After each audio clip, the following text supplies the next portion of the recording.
நீங்க என் மனைவி நான் இருக்கும் போது இன்னொரு ஆண்மகனோட இச்சைப்பட்டு உற வச்சுக்கிட்டு அதை குற்றம் என்று கருதக்கூடாதுன்னு மாநாட்டில் தீர்மானம் போட்டவர். இதே கருத்தை முந்தா நாள் இந்த கட்சியில் ஒருத்தன் பல்டாக்டர் இருப்பான்ல கார்த்திகேயன், அவன் இதே கருத்தை பேசுகிறான். அந்த தீர்மானம் ஏன் போட்டுதுன்னு தமிழ் காமராஜ் கேட்குறாப்புல.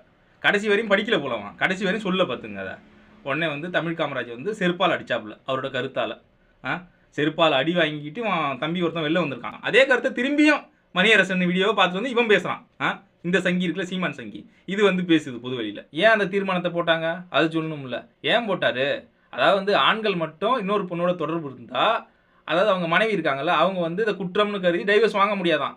அதே ஒரு பெண் இன்னொரு ஆணோட தொடர்பு இருந்தால், இந்த புருஷன் இருக்காருல்ல, இவர் அந்த பெண் மேலே குற்றம்னு சொல்லி தொடர்பு வச்சிருக்கான்னு சொல்லி டைவர்ஸ் வாங்க முடியுமா?